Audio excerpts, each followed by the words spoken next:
উম্মতকে দুনিয়া থেকে সরাইতে চাইছে, দুনিয়ার লোভ থেকে। আজ আমরা জিন্দেগির মাকসাদ বানায় নিছি। জওয়ান বলেন, বুড়ো বলেন, আমি বলেন, আপনি বলেন, আমাদের জীবন শুধু দুনিয়া, অথচ আখিরাত, হাসরের ময়দান, কিয়ামত, পরকাল আমাদের দরজায় কড়া নাড়তেছে।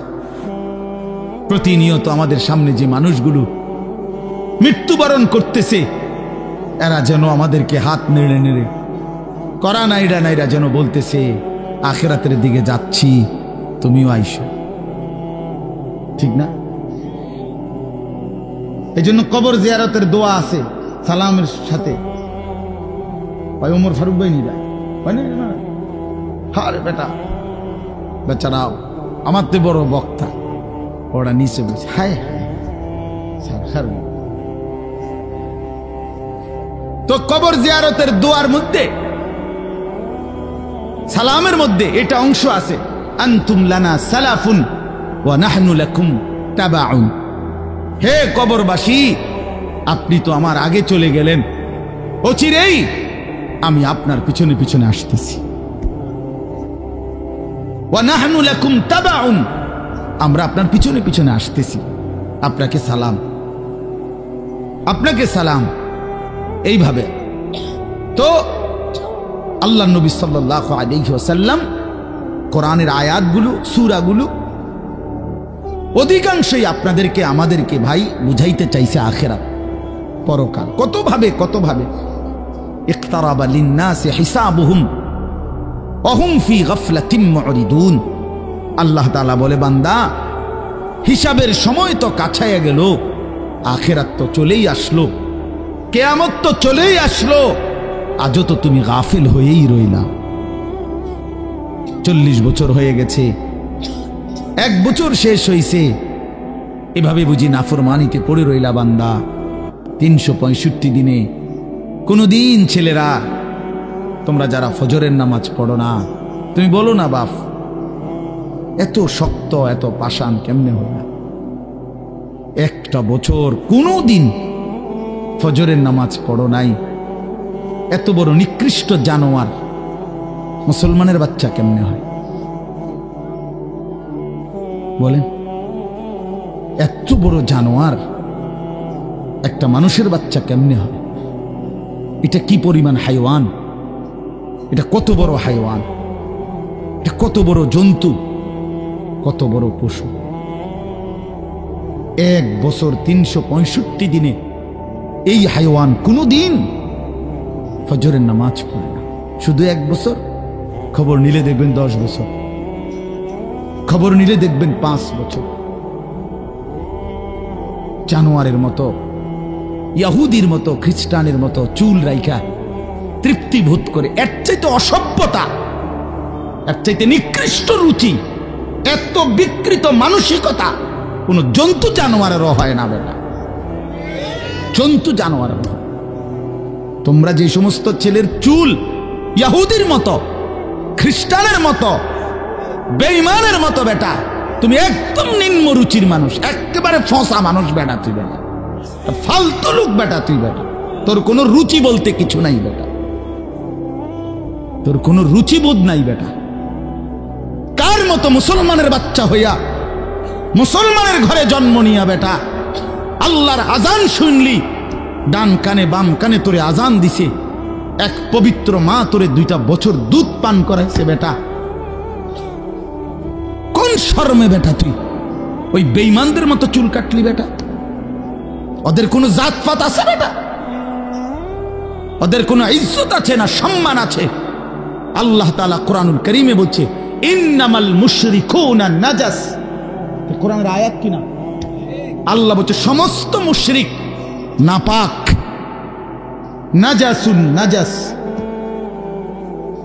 সমস্ত ইহুদি নাপাক, সমস্ত খ্রিস্টান নাপাক, সমস্ত হিন্দু নাপাক, সমস্ত বৌদ্ধ নাপাক, সমস্ত নাস্তিক নাপাক, সমস্ত মুরতাদ নাপাক, সমস্ত বেঈমান নাপাক।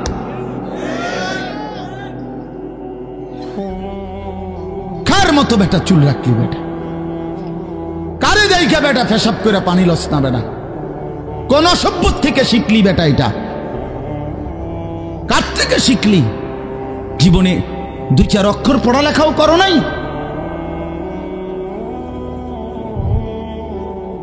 2-4 শব্দ পড়ো নাই তোমরা ছেলেরা? মানুষ এত অভদ্র অপবিত্র হয় কেন? কোরআনুল কারীমের মধ্যে আছে, আল্লাহ তাআলা বলে, বান্দা কি আজীব কথা, কোরআন শরীফে আছে, বান্দা কোনোভাবেই যদি পানি নাই, ঠিক আছে, ফাইন লাম তাজিদু মাআন ফাতায়াম্মামু সাঈদান তাইয়্যিবা, তাহলে মাটি দিয়ে, পবিত্র মাটি দিয়ে তায়াম্মুম করো, তবুও নিজেকে পবিত্র বানাও। যদি বলি আল্লাহ পানি নাই, ঠিক আছে, তো মাটি দিয়ে হলেও পবিত্র হইতে হবে, এত তাড়াহুড়া কা? পানি আইও, পানি পাইয়া লই, এরকম শুরু করলেন।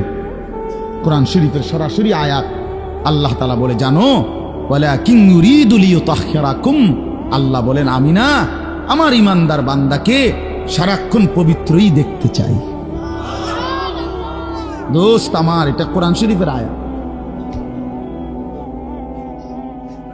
ওয়ালাকিন ইউরিদু লিইউতাহহিরাকুম, আমি আমার বান্দাকে পবিত্র, মুমিন আমার সে, ও অন্য কেউ না, ও আমার ইমানদার বান্দা। তো ইয়া আইয়ুহাল্লাযীনা আমানু ইযা কুমতুম ইলাস সালাতি ফাগসিলু ওয়ুজুহাকুম, এই আয়াতের মধ্যে, এই আয়াতের অন্তর্ভুক্ত অংশ এটা। ওয়ালাকিন ইউরিদু লিইউতাহহিরাকুম, ইমানদার পানি নাই, ঠিক আছে, তায়াম্মুম করো মাটি দিয়ে। কেন এমন তাড়াহুড়া? আল্লাহ তাআলা বলে, আমি যে তোমাকে পবিত্র দেখতে চাই, আমি কে তোমাকে পবিত্র। ফীহি রিজালুন ইউহিব্বুনা আন ইয়াতাতাহহারু আল্লাহু ইউহিব্বুল মুত্তাহহিরিন। কোরআন শরীফের আয়াত আছে, আল্লাহ বলে, বন্ধু আপনার কিছু সাহাবীকে আমি দেখছি, আল্লাহ প্রশংসা করতেছে।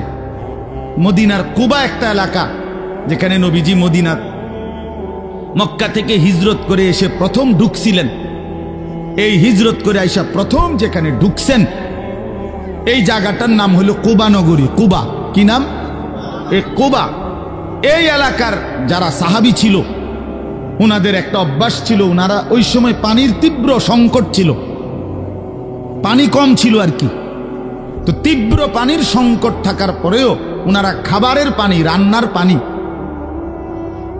মানে ভাত তরকারি রান্নার যে পানি আর খাবারের পানি কম খাইতো, কম ব্যবহার করত। এখান থেকে পানি বাঁচাইয়া পেশাব পায়খানার পবিত্রতার জন্য যে পানি দরকার, ওইখানে তারা পর্যাপ্ত পরিমাণ পানি ব্যবহার করত, যেন পবিত্রতার মধ্যে কোনো কমতি না হয়। আল্লাহর কসম, এই কথাইটা, তাদের এই আখলাক, আচরণটা আল্লাহ এত পছন্দ করছে, কোরআন শরীফের আয়াত নাজিল করে ডাইরেক্ট তাদের প্রশংসায়। আল্লাহ বলছে, ফীহি রিজালুন, আপনার সাহাবীদের মধ্যে কিছু লোক এমন আছে আমি দেখতেছি, ইউহিব্বুনা আন ইয়াতাতাহহারু, যারা ভালোভাবে পবিত্রতা অর্জন করাটাকে খুব পছন্দ করে। আল্লাহু ইউহিব্বুল মুত্তাহহিরিন, নবী শুনায়ে দেন, এমন পবিত্রতা অর্জনকারীদেরকে আমি আল্লাহও ভীষণ ভালোবাসি।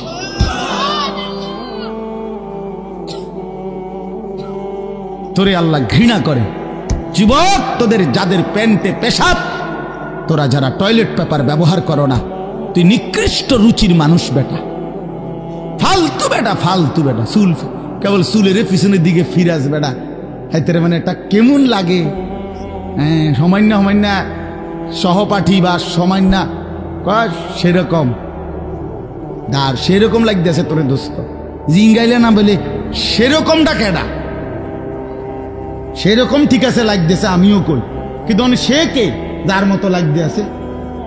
হেইতে কেডা যে যার মতো? সেরকম তো বুঝছি, সেরকমটাকে। সেরকম কি গাঁজাখোর, না ফুট্টাখোর, না বাবাখোর, না ডাইলখোর, না হারামখোর, না মদখোর, না ইয়াবাখোর? কার মতো লাগতেছে তারে জিঙ্গা? তুই যে আমারে কইলি সেরকম লাগতে আছে, হেতে কেডা যার মতো লাগতে আছে আমারে? কথা বলেন। হ্যাঁ, তো জিঙ্গাইলে কবে দোস্ত ফুট্টাখোরের মতো লাগে, তোর বাবাখোরের মতো লাগে তোর। কারণ কোন ভদ্র মানুষ, ইমানদার, নামাজি, কোন চরিত্রবান পবিত্র মানুষ নাপাক থাকতে পারে না। তাহলে তো এটা বুঝাই যায় তোরে কার মতো লাগে বেটা। হ্যাঁ, নাই তো হে বলুক যে দোস্ত তোর চুল দেখে মনে হয় বুড়া বাইজিদ বসতাম, তোর একদম জোনায়েদ বাগদাদির মতো লাগতে আছে, এমন নি তাহলে তোর চোর ডাকাইতের মতোই তো লাগে। আস্তাগফিরুল্লাহ, আস্তাগফিরুল্লাহ। প্রিয় ভাই আমার, বন্ধু আমার, আখিরাত যেন ভুলে না যাই। মহান আল্লাহ পাক রব্বুল আলামিন এই কোরআনুল কারীমের মধ্যে বারবার আমাদেরকে আখিরাত মনে করাইছে। আমাদের জিন্দেগি ঈমানের জিন্দেগি, আমাদের জিন্দেগি পবিত্র জীবন ভাইয়া। আমরা শুধুই দুনিয়ার জন্য না, কতজন কতভাবেই তো ইন্তেকাল করে, মৃত্যুবরণ করে, কিন্তু শাহাদাতের মৃত্যু শ্রেষ্ঠতম মৃত্যু। এবং শহীদি মৃত্যু মানে জীবন, যেটা বলল গজলের মধ্যে ওই লাইনটা আছে। তো আসলে কোরআনুল কারীমের মধ্যে আছে, আল্লাহ তাআলা বলেন, ওয়ালা তাকুলু লিমান ইউকতালু ফি সাবিলিল্লাহি আমওয়াত বাল আহইয়াউন। আল্লাহর পথে যারা শাহাদাত বরণ করে তোমরা তাদেরকে মৃত বলো না, বরং আল্লাহ নিজে বলতেছেন বাল আহইয়াউন, বরং তারা জীবিত, নিঃসন্দেহে জীবিত। রাসূলুল্লাহ সাল্লাল্লাহু আলাইহি ওয়াসাল্লাম বলেন, সবুজ পাখির ভিতরে তাদের রূহ জান্নাতের মধ্যে ঘুরতে থাকে। এজন্য সাইয়্যিদুনা ওমর রাদিয়াল্লাহু তাআলা আনহু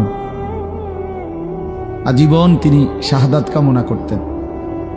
আল্লাহুম্মা ইন্নী আসআলুকা শাহাদাতান ফি সাবিলিক ওয়া ফি বালাদি রাসূলিক।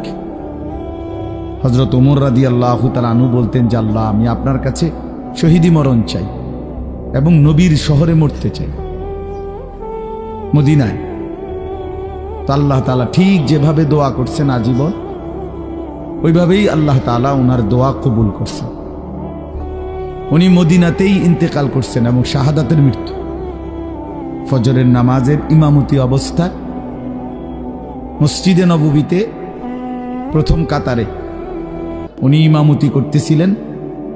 একজন অগ্নিপূজক কাফের ছদ্মবেশে চাদর দিয়ে শরীর ঢেকে এই বেঈমান ফজরের নামাজের ইমামতি করতেছেন ওমর রাদিয়াল্লাহু তাআলা আনহু। এই সময় ওনার কোমরের মধ্যে ছুরি মারছে, 7-8টা ছুরির ঘাই দিছে।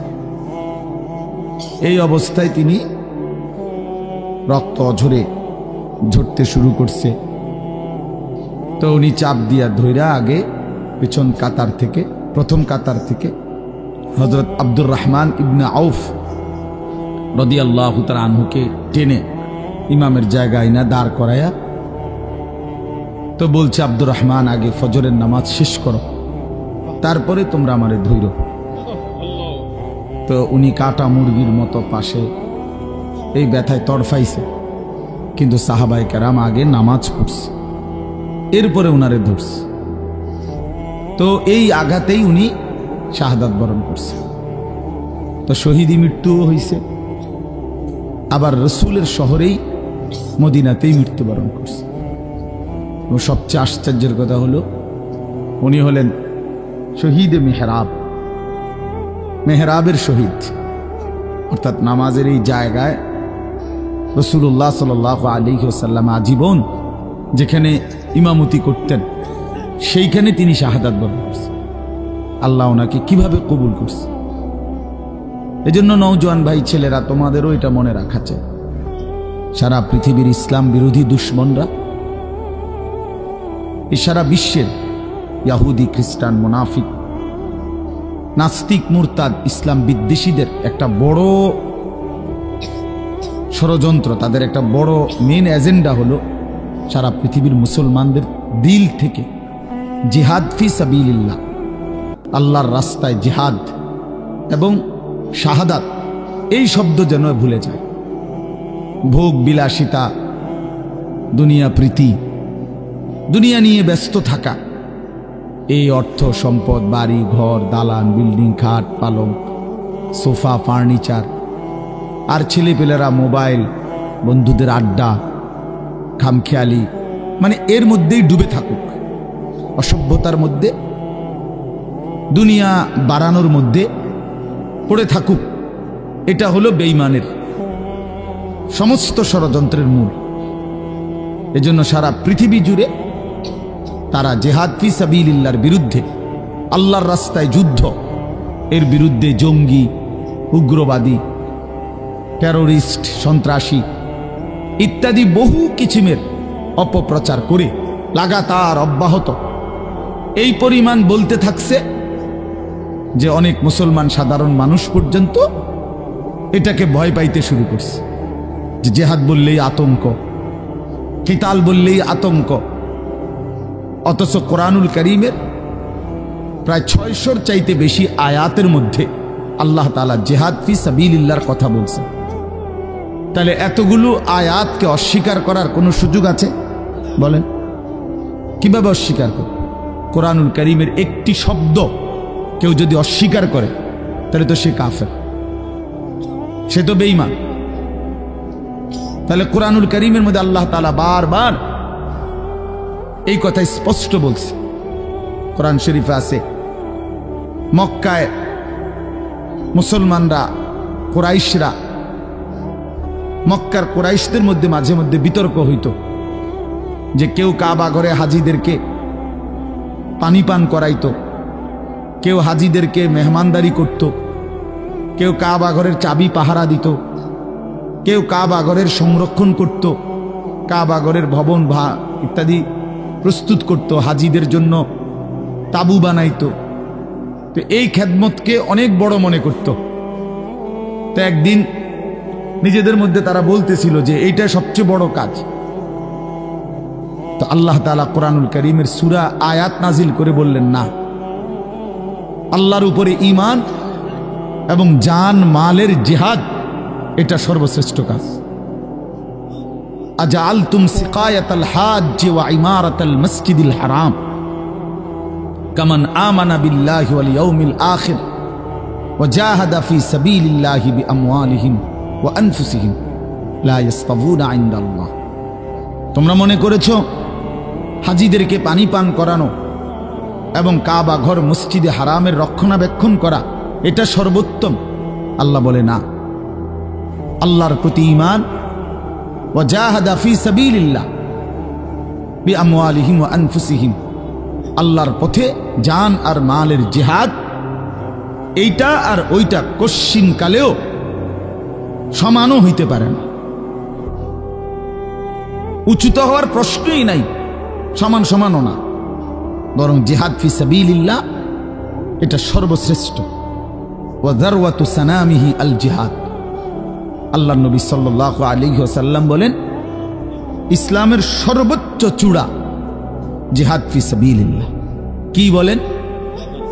সবাই বলেন, ছেলেরা বলো ভাই, এই শব্দটা বলো, জিহাদ ফি সাবিলিল্লাহ। আজ তোমরা ভুলে গেছো। আজ অসংখ্য যুবক ছেলে, কিশোর ছেলে জানেও না এইসব। 16, 17, 18 বছরের ছেলেরা রাসূলুল্লাহ সাল্লাল্লাহু আলাইহি ওয়াসাল্লামের জামানায় পুরা দমে যুদ্ধ করছে, পুরা দমে। 17, 18 বছরের অসংখ্য সাহাবী, 20 বছরের অসংখ্য সাহাবী যুদ্ধের ময়দানে সেনাপতি ছিলেন। উহুদের যুদ্ধে সর্বপ্রথম আল্লাহর নবী সাল্লাল্লাহু আলাইহি ওয়াসাল্লাম উহুদের যুদ্ধের দিন, ইসলামের ইতিহাসের অত্যন্ত ভয়ানক একটা যুদ্ধের নাম হল উহুদের যুদ্ধ, যেখানে 70 জন সাহাবী শাহাদাত বরণ করছিলেন। এই যুদ্ধে সর্বপ্রথম দুশমনের বিরুদ্ধে, কাফেরদের মোকাবেলায় আল্লাহর নবী সাল্লাল্লাহু আলাইহি ওয়াসাল্লাম প্রথম তীর মারার জন্য দুশমনের দিকে যাকে আদেশ করছেন তার বয়স ছিল মাত্র 18 বছর। হযরত সাদ ইবনে আবি ওয়াক্কাস রাদিয়াল্লাহু তাআলা আনহু, নবীজি উনাকেই প্রথম বলছেন দুশমনের দিকে তীর মারো। ইরমি সাদ, সাদ তুমি তীর ছোড়ো। ফিদাকা আবি ওয়া উম্মি, এ নবী জীবনে একবার শুধু বলছে এই 18 বছরের সাহাবী যুবকের জন্য যে আমি মুহাম্মদের মা বাপ তোমার জন্য কুরবান। আর কোনোদিন নবীজি এ কথা বলে নাই। সাহাবীরা নবীকে বলতো, হে আল্লাহর নবী, আমার মা বাপ আপনি রসুলের জন্য কোরবান হোক, এটা মহব্বতে বলতো। তো নবীজি জীবনে কাউকে বলে নাই এখন। এই একমাত্র এই উহুদের যুদ্ধের দিন 18 বছরের ওই ছেলে, এটা হইলো এই বই টিফো মোবাইল, এটা জিন্দিগি এই মোবাইল লইয়াই শেষ কর, এই ছাগলামি করতে করতেই জীবন শেষ। 24 ঘন্টার জীবনটা তোমরা ছেলেরা বুঝে নিছো মোবাইল। তোমাদের এই ইবলিস শয়তান এমন ভাবে বলে দিছে যে পৃথিবীর সবকিছু থেকে আলাদা হইবি, কিন্তু এটার থেকে আলাদা হবি না। আজকে এইভাবে তোমগরে শয়তান মাথার মধ্যে তোমকে বুঝাই দিস যে জীবনটা বাইধা রাখ মোবাইলের উপর। জীবনের আর কোনো পৃথিবীতে কি হয় না হয় কিচ্ছুর দরকার নেই, তুই শুধু মোবাইলের মধ্যে ডুববা থাক। অপদার্থ এক জিন্দিগি ভাইয়া, এক ফালতু জীবন, ফালতু জীবন, একটা বর্বর জীবন। মোবাইলের আসক্ত যেই ছেলে মেয়ে, এটা একটা বাজে লোক, ফালতু লোক, ফালতু, 100 ফালতু, 100 ফালতু, 100 ফালতু, একেবারেই আকামলা। এটা এক ধরনের অপদার্থ ছাড়া, যার পৃথিবী নিয়ে, মানবতার কল্যাণ নিয়ে, মানুষের কোনো উপকার নিয়ে, পৃথিবী নিয়ে, আখেরাত নিয়ে জীবনের কোনো স্বপ্ন নাই। শাহওয়াত, শুধু শাহওয়াত, শুধু লজ্জাস্থানের একটা চাহিদা আছে, শাহওয়াত, এইটা পূরণ কর। নারী, ছবি, নাচ, গান, উলঙ্গতা, অশ্লীলতা, বেহায়াপনা, অসভ্যতা, খালাস। এটা মজা পাইলাম, বেডি চাইলাম, সারা রাত উলঙ্গ দৃশ্য দেখলাম, জানোয়ারের মতো পড়ে থাকলাম শুইয়া। সকালে 8টা বাজুক 9টা বাজুক, যখন ঘুম ভাঙে ঘুম ভাঙল। ফজরের নামাজ নাই, শরীর অপবিত্র, নাপাক, অসভ্য ছবি দেখতে দেখতে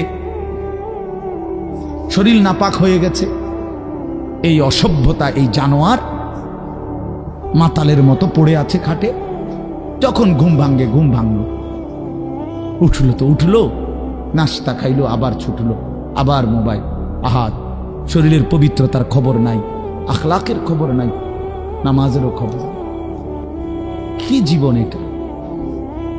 এই জীবনের চাইতে জানোয়ারের জীবন অনেক ভালো। এটা জন্তু, জানোয়ারও এর চাইতে আগে উঠে যায়, এর চাইতে আগে উঠে। একটা সুন্দর বাণী আছে, লেখা থাকে, দেখছি, ভোরের পাখি যদি তোমার আগেই জেগে যায় তাহলে তুমি ব্যর্থ। ভোরের পাখি যদি তোমার আগেই উঠে যায় তুমি ব্যর্থ। তোমার আগে উঠবে কেন? তুমি মানুষ, আশরাফুল মাখলুকাত, আল্লাহর সর্বশ্রেষ্ঠ সৃষ্টি, তুমিই তো আগে উঠবার কথা। তোমরা এই কি জীবন বাছাই করে নিছো ছেলেরা? তোমরাই বলতে পারো বাবা, তোমার জন্য আমি আটকাবো না, আমার জন্য তুমি আটকাইবা না। কেউ কারোর জন্য আটকাবে না ছেলেরা, মনে রাখো। একদিন তোমার বাপ তোমার বাপের মতো করে কবরে চলে যাবে। এই যাই দৌড়ঝাঁপ করছে বেচারা কামাই করার, একদিন দেখবা তোমারে রাইখা সে চলে গেছে। একদিন তুমিও চলে যাইবা। এই বন্ধু বান্ধব, আড্ডা, এগুলো সব থাইকা যাবে। দুনিয়ার জায়গায় থাকবে। তুমি মরবা যেদিন, আমি মরবো যেদিন, সেদিনও সূর্য উঠবে, চাঁদ উঠবে, পৃথিবীর এই ব্যস্ততা থাকবে, মানুষের দৌড়ঝাঁপ থাকবে, দোকানপাট সব খুলবে, বাজার ব্যবসা চলবে, শুধু আমি নাই। শুধু কি আমি নাই, আর সবই কি স্বার্থপর দুনিয়া। কেউ তোমার জন্য 1 ঘন্টাও থামবে না, কেউ না। কারো হাতে সময় নাই ভাইয়া, কারো হাতে সময় নাই।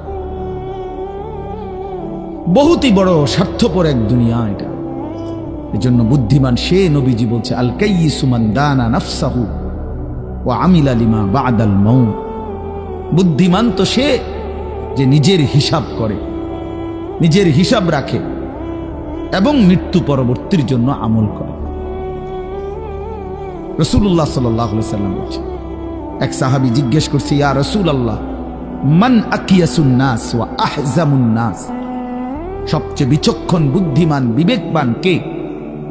নবীজি সাল্লাল্লাহু আলাইহি ওয়াসাল্লাম বলেন, আকসারুহুম যিকরান লিল মাউত বেশি বেশি যে মৃত্যুকে স্মরণ করে, ওয়া আকসারুহুম ইস্তিআদাদান লিল মউত, এবং বেশি বেশি যে মৃত্যুর জন্য প্রস্তুতি গ্রহণ করে, সে বুদ্ধিমান, সে বুদ্ধিমান।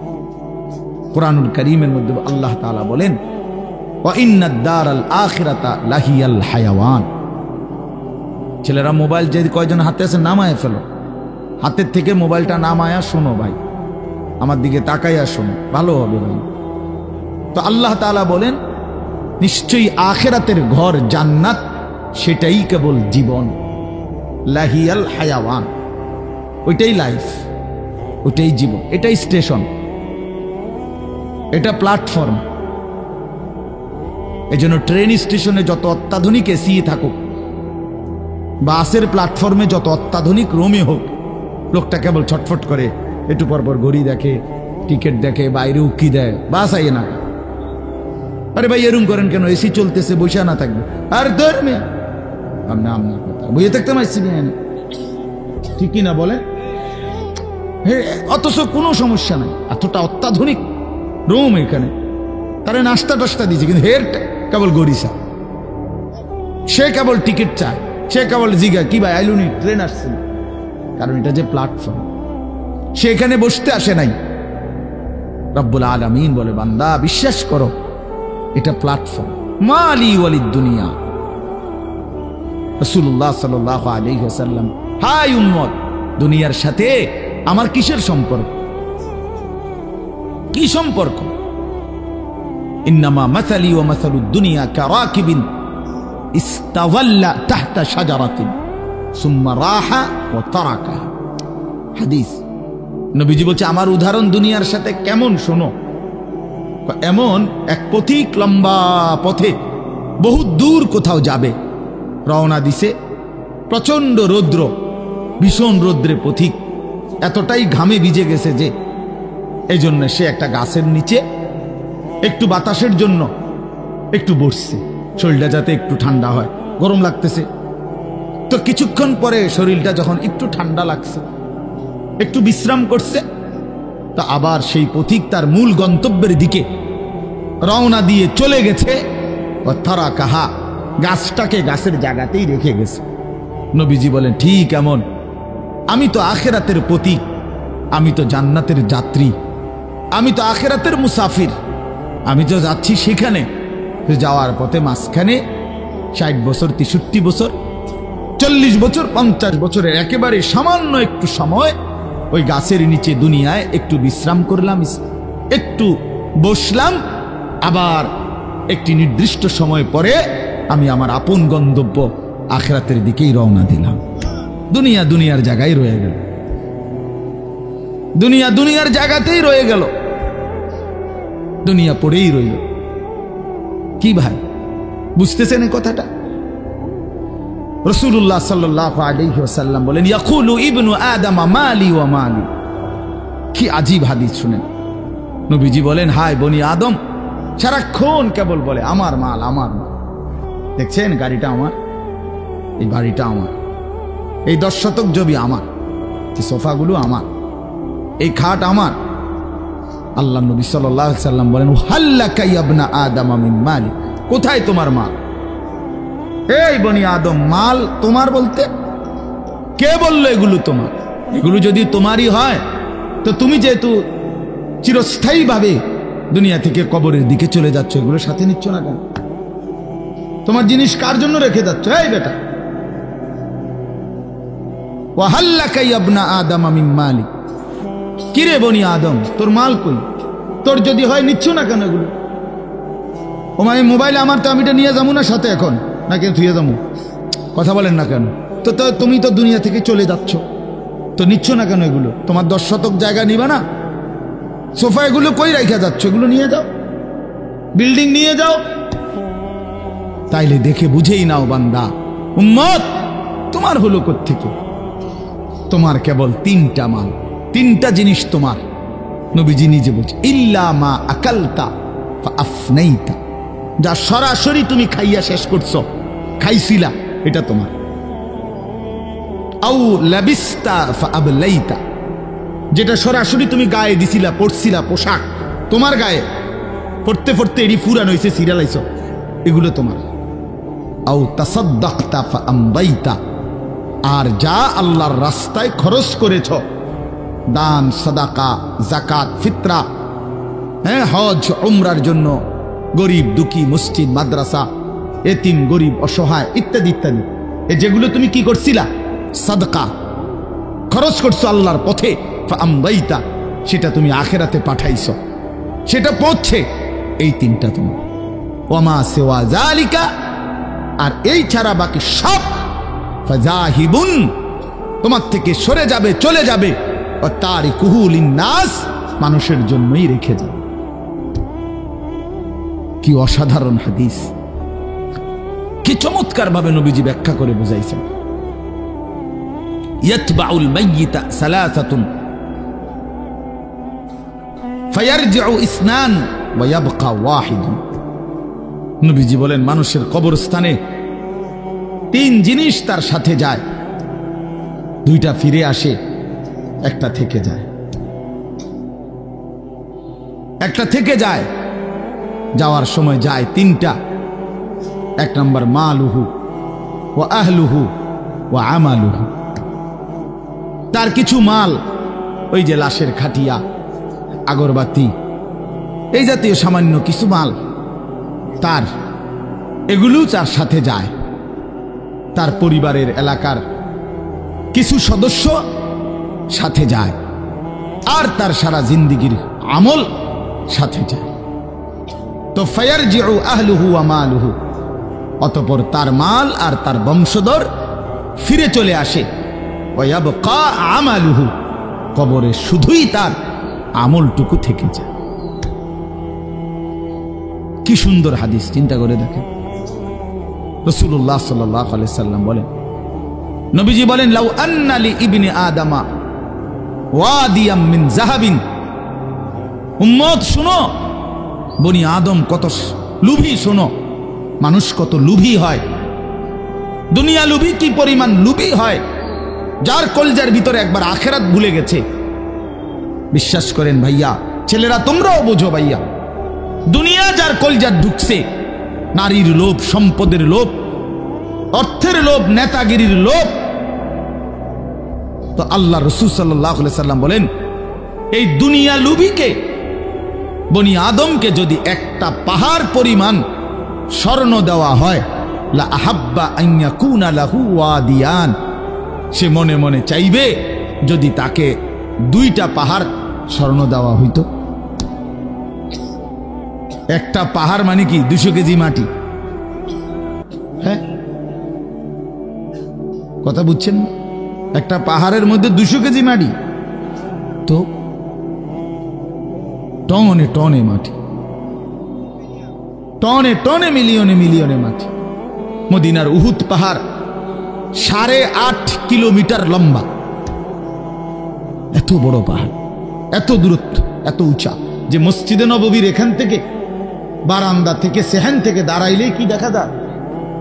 উহুদ পাহাড় দেখা যায়, প্রায় 4 কিলো 4.5 কিলো দূরে, কিন্তু এখান থেকে স্পষ্ট পাহাড় দেখা যায়, এতটা উঁচা। এত উঁচু, এত লম্বা পাহাড় স্বর্ণ বানিয়ে দিলে আল্লাহ নবী সাল্লাল্লাহু আলাইহি ওয়াসাল্লাম বলেন সে আরো একটা চাইবে।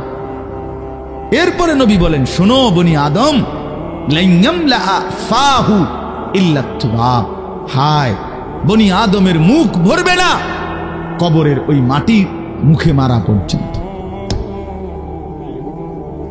লান ইয়ামলা ফাহু ইল্লা তুরাব,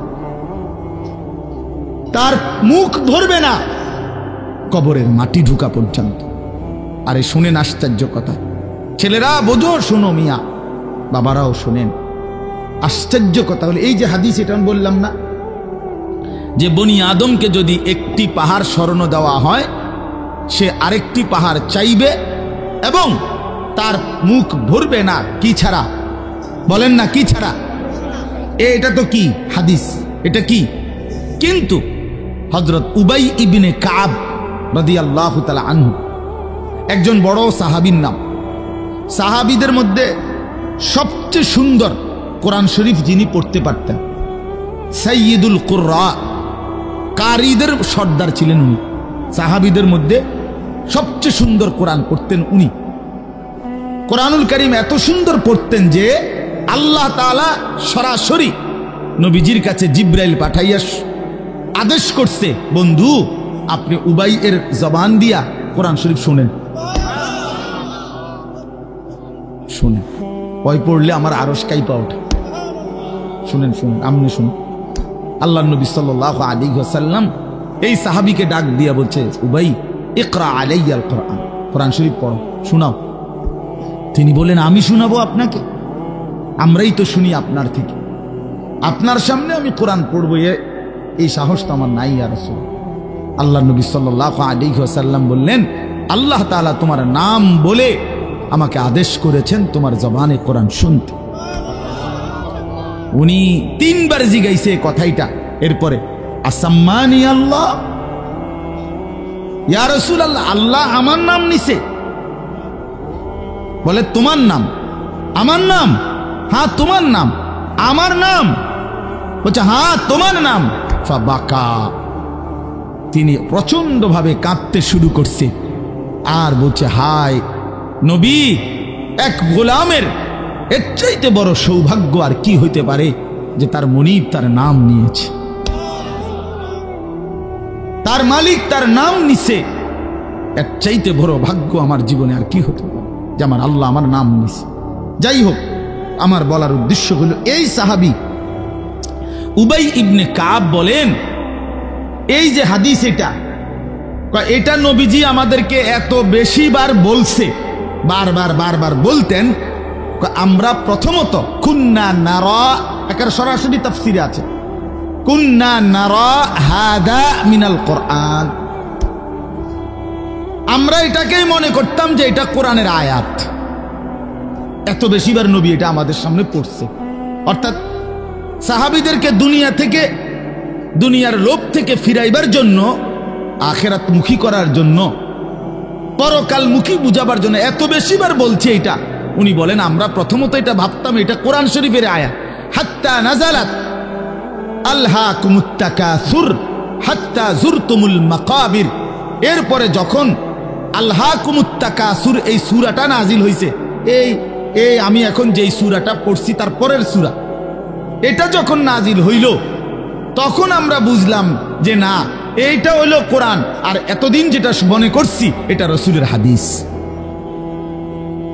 আল্লাহর নবী সাল্লাল্লাহু আলাইহি ওয়াসাল্লাম এভাবে উম্মতকে দুনিয়া থেকে সরাইতে চাইছে, দুনিয়ার লোভ থেকে। আজ আমরা জিন্দেগির মাকসাদ বানায় নিছি। জওয়ান বলেন, বুড়ো বলেন, আমি বলেন, আপনি বলেন, আমাদের জীবন শুধু দুনিয়া, অথচ আখিরাত, হাসরের ময়দান, কিয়ামত, পরকাল আমাদের দরজায় কড়া নাড়তেছে। প্রতিনিয়ত আমাদের সামনে যে মানুষগুলো মৃত্যুবরণ করতেছে, এরা যেন আমাদেরকে হাত নেড়ে নেড়ে, কড়া নাইরা নাইরা যেন বলতেছে, আখিরাতের দিকে যাচ্ছি, তুমিও আইসো। ঠিক না?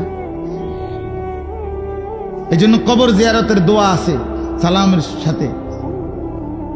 ওমর ফারুক ভাই নিরা হারে বেটা, বেচারা আমার তো বড় বক্তা, ওরা নিচে বলছে, হায় হায়। তো কবর জিয়ারতের দোয়ার মধ্যে, সালামের মধ্যে এটা অংশ আছে, আনতুম লানা সালাফুন ওয়া নাহনু লাকুম তাবাউন।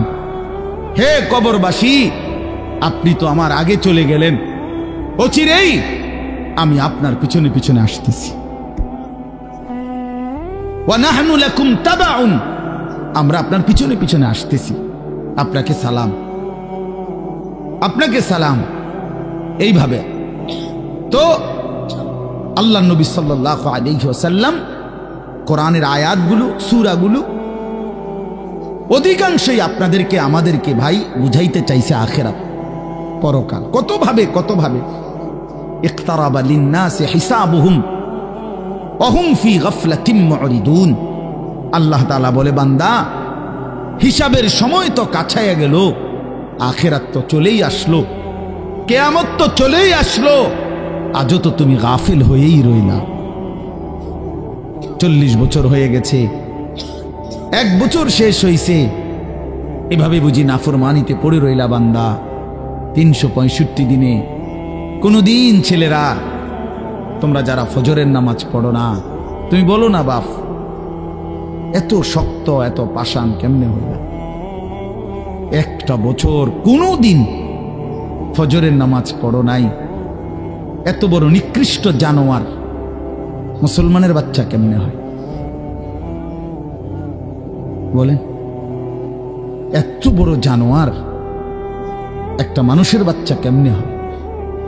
এটা কি পরিমাণ হাইওয়ান, এটা কত বড় হাইওয়ান, এটা কত বড় জন্তু, কত বড় পশু। 1 বছর 365 দিনে এই হাইওয়ান কোনদিন ফজরের নামাজ পড়ে না। শুধু 1 বছর, খবর নিলে দেখবেন 10 বছর, খবর নিলে দেখবেন 5 বছর। জানোয়ারের মতো, ইহুদির মতো, খ্রিস্টানের মতো চুল রাইখা তৃপ্তি ভোগ করে। এর চাইতে অসভ্যতা, এর চাইতে নিকৃষ্ট রুচি, এত বিকৃত মানসিকতা কোন জন্তু জানোয়ারেরও হয় না বেটা, জন্তু জানোয়ারের। তোমরা যে সমস্ত ছেলের চুল ইহুদির মতো, খ্রিস্টানের মতো, বেঈমানের মতো বেটা, তুমি একদম নিম্ন রুচির মানুষ, একেবারে ফসা মানুষ বেটা, তুই বেটা ফালতু লোক বেটা, তুই বেটা তোর কোনো রুচি বলতে কিছু নাই বেটা, তোর কোনো রুচিবোধ নাই বেটা। কার মতো মুসলমানের বাচ্চা হইয়া মুসলমানের ঘরে জন্ম নিয়া বেটা আল্লাহর আজান শুনলি, ডান কানে বাম কানে তোরে আজান দিছে, এক পবিত্র মা তোরে 2টা বছর দুধ পান করাইছে বেটা। কোন শরমে বেটা তুই ওই বেঈমানদের মতো চুল কাটলি বেটা? ওদের কোনো জাতপাত আছে বেটা? ওদের কোনো ইজ্জত আছে না সম্মান আছে? আল্লাহ তাআলা কোরআনুল কারীমে বলছে ইন্নামাল মুশরিকুনা নাজাস। কোরআনের আয়াত কিনা? আল্লাহ বলছে সমস্ত মুশরিক নাপাক, নাজাসুন নাজাস। সমস্ত ইহুদি নাপাক, সমস্ত খ্রিস্টান নাপাক, সমস্ত হিন্দু নাপাক, সমস্ত বৌদ্ধ নাপাক, সমস্ত নাস্তিক নাপাক, সমস্ত মুরতাদ নাপাক, সমস্ত বেঈমান নাপাক।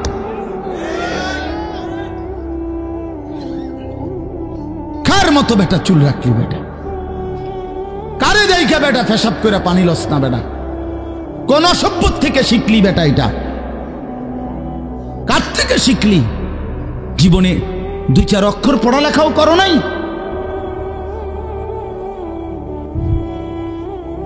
2-4 শব্দ পড়ো নাই তোমরা ছেলেরা?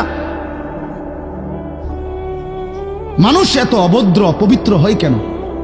কোরআনুল কারীমের মধ্যে আছে, আল্লাহ তাআলা বলে বান্দা কি আজীব কথা, কোরআন শরীফে আছে বান্দা কোনোভাবেই যদি পানি নাই ঠিক আছে, ফাইন লাম তাজিদু মাআন ফাতায়াম্মামু সাঈদান তাইয়্যিবা, তাহলে মাটি দিয়ে, পবিত্র মাটি দিয়ে তায়াম্মুম করো, তবুও নিজেকে পবিত্র বানাও। যদি বলি আল্লাহ পানি নাই ঠিক আছে, তো মাটি দিয়ে হলেও পবিত্র হইতে হবে, এত তাড়াহুড়া কা? পানি আইও, পানি পাইয়া লই, এরকম শুরু করলেন? কোরআন শরীফের সরাসরি আয়াত। আল্লাহ তাআলা বলে জানো ওয়ালাকিন ইউরিদু লিইউতাহহিরাকুম, আল্লাহ বলেন আমি না আমার ইমানদার বান্দাকে সারাক্ষণ পবিত্রই দেখতে চাই। দোস্ত আমার, এটা কোরআন শরীফের আয়াত। ওয়ালাকিন ইউরিদু লিইউতাহহিরাকুম, আমি আমার বান্দাকে পবিত্র, মুমিন আমার সে,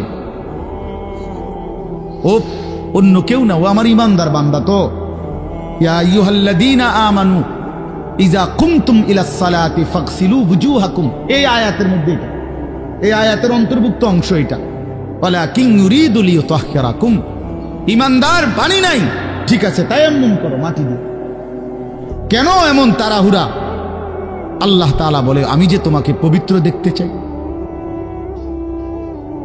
আমি কে তোমাকে পবিত্র। ফীহি রিজালুন ইউহিব্বুনা আন ইয়াতাতাহহারু আল্লাহু ইউহিব্বুল মুত্তাহহিরিন।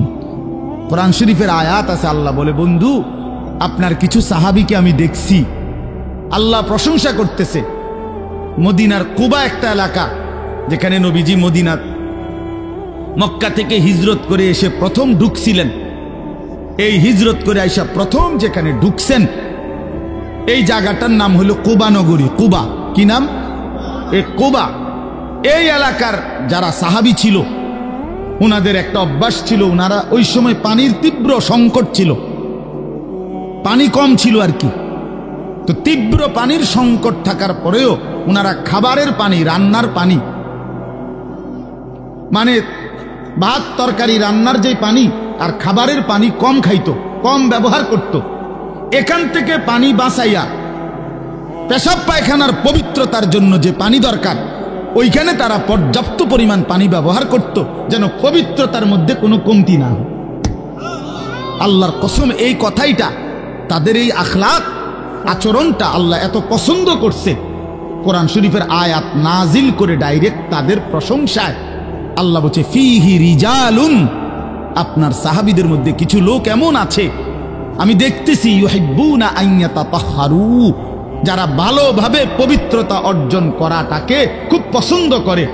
আল্লাহু ইউহিব্বুল মুত্তাহিরিন, নবী শুনায়ে দেন এমন পবিত্রতা অর্জনকারীদেরকে আমি আল্লাহও ভীষণ ভালোবাসি।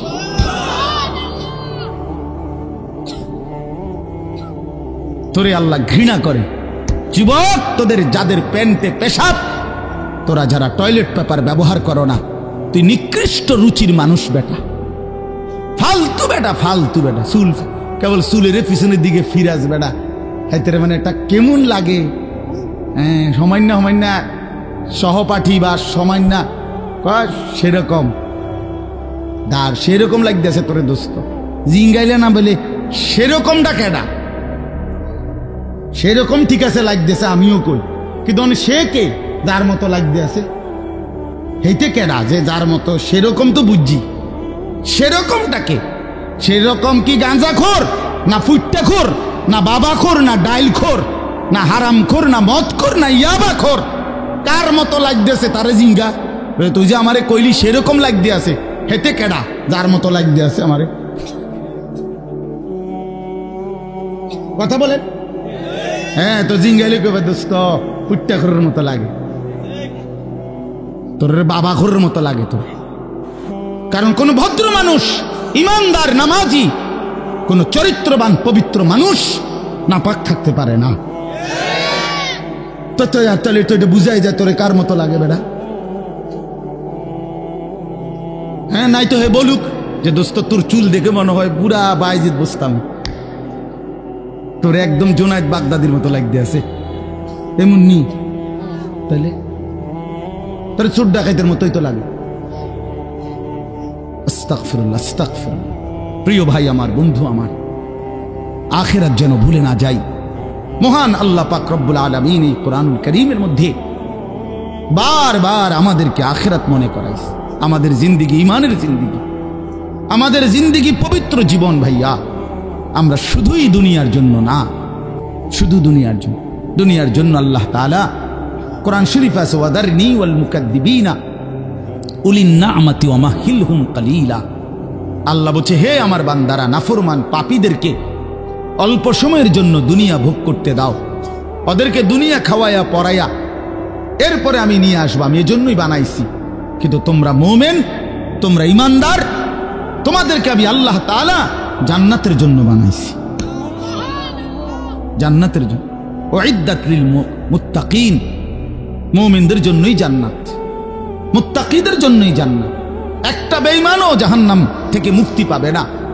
কোনো কাফের, কোনো বেঈমান, কোনো হিন্দু, কোনো বৌদ্ধ, কোনো ইহুদি, কোনো খ্রিস্টান, কোনো নাস্তিক, মুরতাদ পরকালে, পরকালে এক ঢোক, এক জাররা, এক লোকবা, এক ঢোক পানি মিলবে না, সুখ মিলবে না।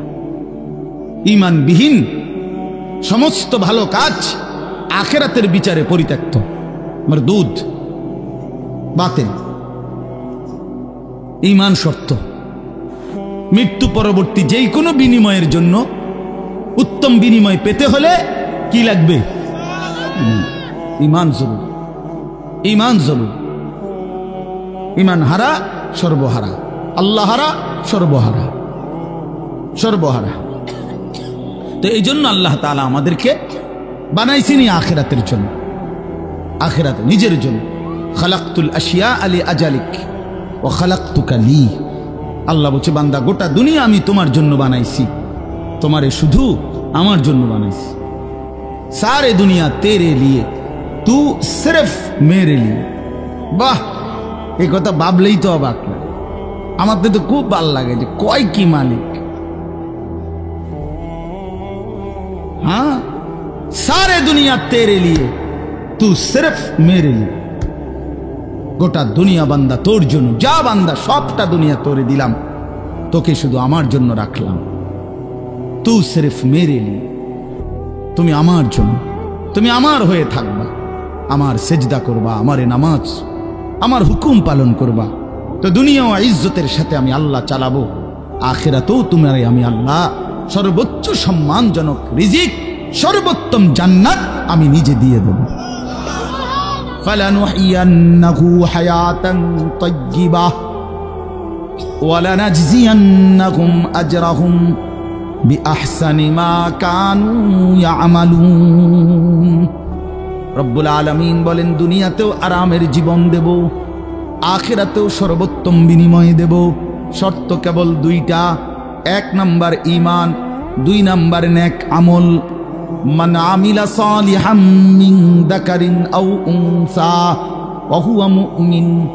আল্লাহ বলেন পুরুষ কিংবা নারী যদি ঈমান অবস্থায় সবগুলো নেক আমল করতে পারো, আমি আল্লাহ ওয়াদা দিলাম বান্দা দুনিয়াতেই তোমাকে আরামের জীবন দেব, আখিরাতেও সর্বোত্তম বিনিময় দেব। সুবহানাল্লাহ। চলেন, আমার কথা শেষ। আমার বাপ আমি তর্জমা শুনাই, তাইলেই কথা শেষ। হাফেজ আমিন ভাই অনেক মহব্বত করছে, এই মাদ্রাসার মাহফিলে আসার সুযোগ হয়েছে, এতটুকুই। আরো উলামায়ে কেরাম, আমাদের আল্লামা মুফতি আমজাদ হুসাইন সাহেব হযরত অনেক অসুস্থ, উনি আজকে অনেক দিন ধরে ডেঙ্গুতে আক্রান্ত। আজকেও আসরের পরে কথা বলছি, খুব আস্তে আস্তে কথা বলে, খুব ক্লান্ত, দুর্বল। তারপরও আমারে বলছে যে আমিন ভাইয়ের মাহফিল আমি একটু লেগে হইলো আসমু। আমাদের আজকে যে একজন মাওলানা শেষ বয়ান করবে, আপনার অসাধারণ। আপনাদের ছেলেদেরকে তোমাদেরকে বলি, বাপ আমার অনুরোধ রইল, আমার এই কথাটা রাইখো, তোমরা ওর বয়ান শুনো। আমি নিজেও ওর বয়ান শুনি, আমি নিজেও এর বক্ত। অসাধারণ বয়ান করে সে, হযরত মাওলানা মুফতি ইউসুফ বিন ইকবাল, তার বয়ান চমৎকার। একেবারে আল্লামা মুফতি আরিফ বিন হাবিব যেমন সব কথা হাদিস থেকে বলে, এই নওজোয়ান মাওলানাও ঠিক এরকম অনর্গল রাসূলুল্লাহ সাল্লাল্লাহু আলাইহি সাল্লামের হাদিস বলতে থাকে। হ্যাঁ, এজন্য সবাই ইনশাআল্লাহ এই মাওলানার বয়ান শুনবার চেষ্টা করবেন। তো তরজমাটা শুনেন। আল্লাহ তাআলা মূল বক্তব্য এটাই যে আল্লাহ আমাদেরকে আখিরাত মনে করাইতে চাইছে। কি? কোরআনুল কারীমের 30 নম্বর পারা 101 নম্বর সূরা আল কারিআহ, এই সূরার আল্লাহ বলেন আল কারিআতু মাল কারিআ। আল কারিআ অর্থ হলো যেটা দরজায় আঘাত করে, খটখট খটখট আওয়াজ করে, এই খটখটকারী। আল্লাহ বলেন মাল কারিআ, বলো তো খটখটকারী বলতে কি? ওমা আদরাকা মাল কারিআ। আবারও বলছি নবী আপনাকে জানতে চাচ্ছে, জানেন এই আঘাতকারী খটখটকারী কি? আল্লাহ বলেন সেটা হলো আখিরাত, কিয়ামত, যেটা আপনার কাছে প্রতিদিন আমাদের কাছে খটখট করে আমাদের দরজায় যেন ঘন্টা বাজাইয়া বলে যাচ্ছে যে কিয়ামত তো চলেই আসলো। আখিরাতের প্রস্তুতি কি হলো বলো? ওই মানুষ তো মরে গেল দেখলা, তুমিও তো মরে যাবা, তোমার প্রস্তুতি কি বলো? এক লোকের জানাজা যাচ্ছিল, লাশ, তো এক বুজুর্গ আল্লাহওয়ালা ওই সামনে দাঁড়ানো, তো ওনার পাশের এক লোক বলতেছে কার জানি কবর, কার জানি মৌত হইল, আরে কার জানি কার জানি। তখন তিনি বললেন হয় তোমার মরণ হইল নয়তো আমার মরণ হইল। মানে এইটা ভাবো যে হয় তোমার মরণ হইছে নইলে কার মরণ হইছে? আমার মরণ হইছে। আর ভাবো সে তো মৃত্যুবরণ করছে, তিনটা অবস্থা তার শেষ। একটা হইল আজরাইলকে দেখা, এটা তার শেষ। এরপরে জান কবজের যন্ত্রণা, এটা তার শেষ।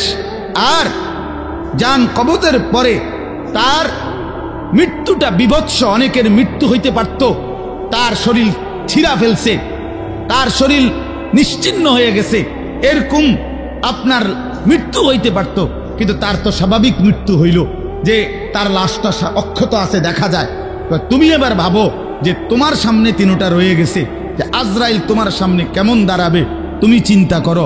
তোমার জান কবজের কষ্ট কেমন হবে, তুমি ভাবো। তোমার মৃত্যু কি স্বাভাবিক হবে নাকি অ্যাক্সিডেন্ট আর অস্বাভাবিক কোনো মৃত্যু হবে, সেটা নিয়ে ভাবো।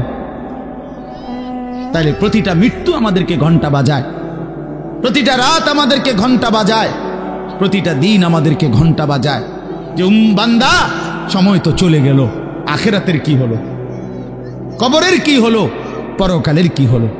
ইয়াউমা ইয়াকুনুন নাসু কাল ফারাশিল মাবসুত ওয়া তাকুনুল জিবালু কাল ইহনিল মানফুশ। আল্লাহ বলে একদিন সত্যি সত্যি কিয়ামত হবে, ইসরাফিল ফু দিবে। সেদিন কি হবে? সেদিন সমস্ত মানুষগুলো হয়ে যাবে বিক্ষিপ্ত পতঙ্গের মতো।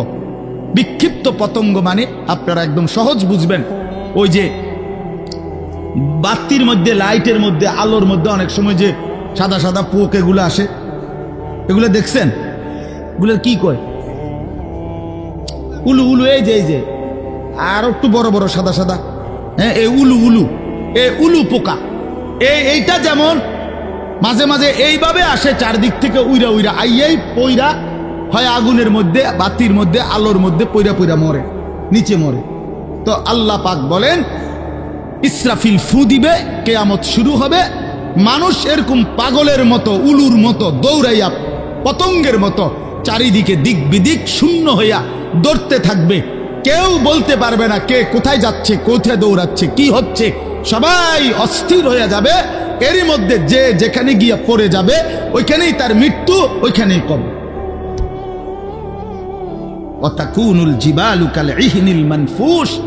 পাহাড়গুলো একটা নমুনা আল্লাহ বলছে, পাহাড়গুলো তুলারে দীর্ঘক্ষণ মেশিনের মধ্যে ধুনাইয়া সারলে এবার যখন ঝরঝরা হয় তুলা, তো এবার যদি বাতাস লাগে তাইলে যেমন এটা উঠতে শুরু করে, তুলা উড়ে। তো আল্লাহ তাআলা বলে পাহাড়গুলো এরকম ধ্বনিত তুলার মতো উঠতে থাকবে। পুরা সৃষ্টির সবকিছু ভাঙ্গা চুইরা শেষ হয়ে যাবে। হাসরের ময়দান কায়েম হবে। আর সেখানে কি হবে? দুইটা অবস্থা। ফাআম্মা মান সাকুলাত মাওয়াজিনহু, সেই হাসরের ময়দানে আমলনামা হাতে নিয়ে মিজানের পাল্লায় যার নেকি ভারী হবে, ফাহুয়া ফি আইশাতির রাদিয়া, সেই সন্তুষ্টিময় আরামদায়ক জান্নাতের জীবন লাভ করবে।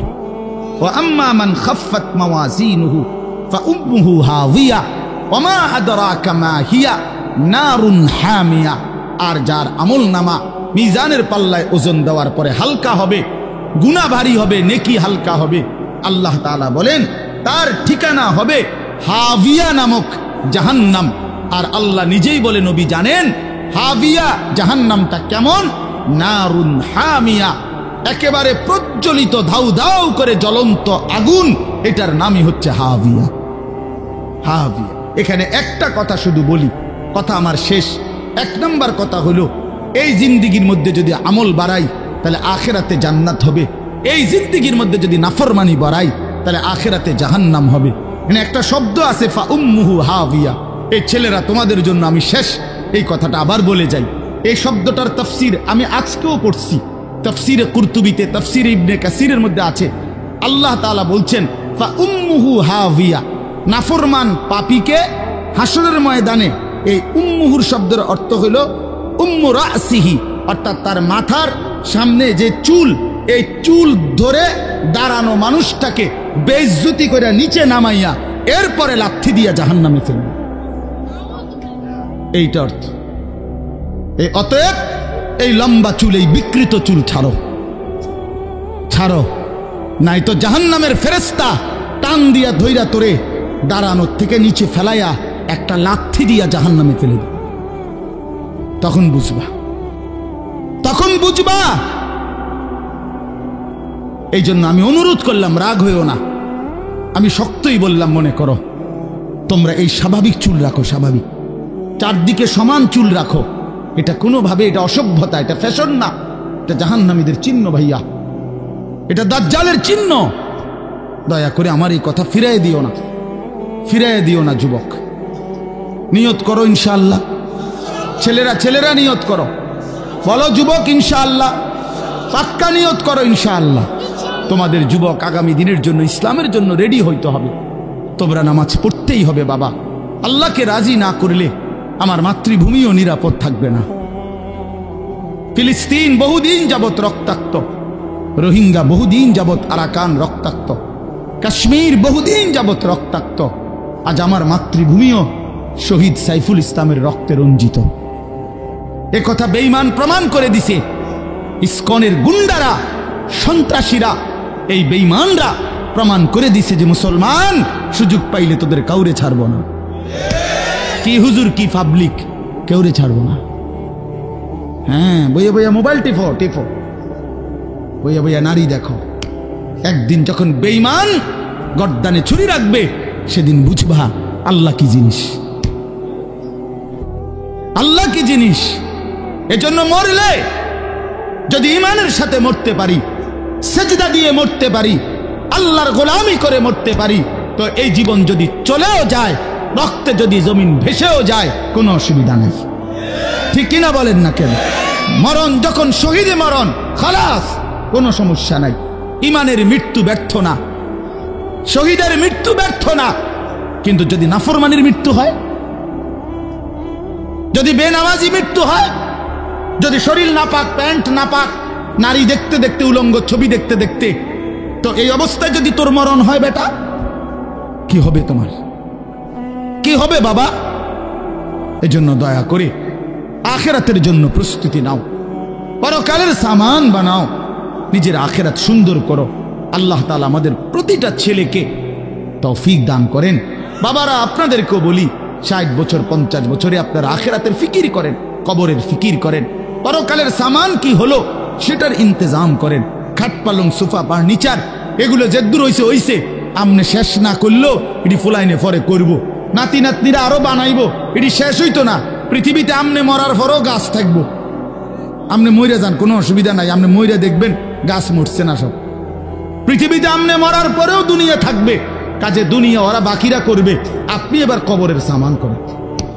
আল্লাহ আমাদের বাবাদেরকে, চাচাদেরকে, বয়স্কদেরকেও আখিরাতের কবরের পুঁজি সংগ্রহ করার তৌফিক দান করেন। মা বোনদেরকে পর্দার ইজ্জতের কদর বুঝার তৌফিক দান করেন। তোমরা ছেলেদেরকে আল্লাহ তাআলা আগামী দিনের ইসলামের জন্য কবুল করে নেন, বলেন আমিন। এই রহিমপুর দারুল আমিন আল ইসলামিয়া মাদ্রাসা আল্লাহ কবুল করে নেন। এশার নামাজ পড়ে আবার যথারীতি বয়ানে বসেন, ওলামায়ে কেরামের নসিহত শুনে একসাথে শেষ করে দোয়া করে যাবেন। আল্লাহ তৌফিক দান করেন।